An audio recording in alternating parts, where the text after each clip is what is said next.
हिंदू पंचांग के अनुसार कार्तिक माह के कृष्ण पक्ष की त्रयोदशी तिथि की शुरुआत 18 अक्टूबर को दोपहर 1:20 से प्रारंभ होगी। इसका समापन 19 अक्टूबर को दिन में 1:45 पर हो जाएगा। धनतेरस का पर्व हिंदू धर्म में बहुत ही शुभ माना जाता है। इस दिन भक्तगण अनेक प्रकार की खरीदारी करते हैं। सोने चांदी सहित लोहा पीतल भी इत्यादि खरीदा जाता है। लेकिन क्या आपको पता है कि इस दिन बहुत सारी ऐसी चीज़ें होती हैं जिनको खरीदना हमारे शास्त्रों में वर्जित है। अगर हम वह चीज़ त्रयोदशी दिन यानी कि धनतेरस के दिन खरीदारी करते हैं और अपने घर में ले आते हैं तो वह सारी चीज़ें हमारे लिए अशुभ भी हो सकती हैं। और वहीं पे कहीं कहीं देखा जाता है कि जो चीज़ें खरीदनी आवश्यक होती हैं हम उन्हीं चीज़ों का चयन करना भूल जाते हैं। तो आज हम आपको बताएंगे कि धनतेरस के शुभ अवसर पर कौन सी चीज़ों का खरीदारी करना विशेष शुभ माना जाता है तथा कौन सी चीज़ों का खरीदारी करना हमारे वर्णों में वर्जित है। वैसे तो धनतेरस के दिन बहुत ही चीज़ें खरीदने का विधान है, लेकिन कुछ खास चीज़ें हैं जिनको भगवान से माता लक्ष्मी से हमेशा दूर रखना चाहिए और भगवान इससे अप्रसन्न हो जाते हैं। तो अब हम आपको बताते हैं धनतेरस पर क्या खरीदना चाहिए। धनतेरस के दिन सोना खरीदें अत्यंत शुभ होता है। सोना के साथ साथ लोग अपनी स्वेच्छा के अनुसार चांदी भी खरीदते हैं।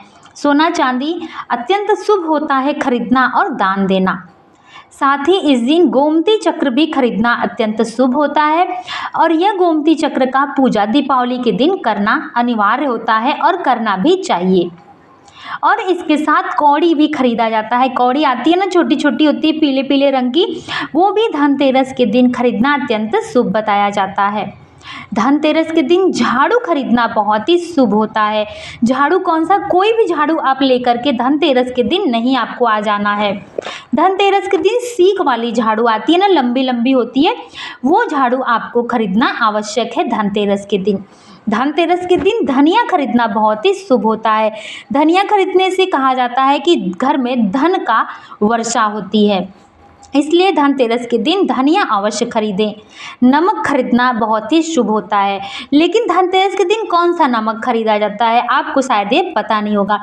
जो हम खाते हैं घर में वो वाला आयोडीन वाला नमक नहीं, जो गोले गोले गाठे वाले आते हैं ना, थोड़े बड़े छोटे होते हैं, उस टाइप से जो समुद्री नमक होते हैं वो धनतेरस के दिन खरीदना अत्यंत शुभ बताया जाता है हमारे शास्त्रों में। धनतेरस के दिन मिठाइयाँ भी अवश्य खरीदनी चाहिए, चाहे आप आपस में ऐसे ही भगवान को चढ़ा करके खा जाए या फिर धनतेरस की पूजा करने के उद्देश्य से ही सही, लेकिन इस दिन भी आपको मिठाई इत्यादि घर में लाना अवश्य चाहिए, यह भी बहुत शुभ होता है। तो ये थी कि क्या धनतेरस पे हमें खरीदना चाहिए। अब हम आपको बताते हैं कि धनतेरस के दिन हमें क्या नहीं खरीदना चाहिए।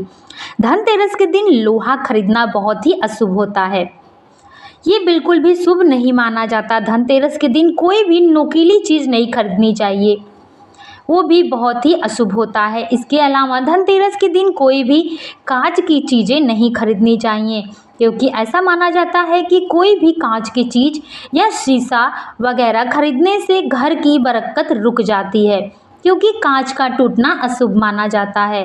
लोहा जो है उसे भी खरीदना बिल्कुल भी मनाही है हमारे शास्त्रों में। तो इन सब चीज़ों का आप विशेष रूप से ध्यान दीजिए। लोहा, कांच और तेल इत्यादि हमें बिल्कुल भी नहीं खरीदना है धनतेरस के दिन। इन बातों का आप ध्यान दीजिए। आपकी जो है दीपावली का पर्व बहुत ही शुभ हो, इसी कामना के साथ बहुत जल्द मिलते हैं दूसरे वीडियो में। तब तक के लिए जय माता दी।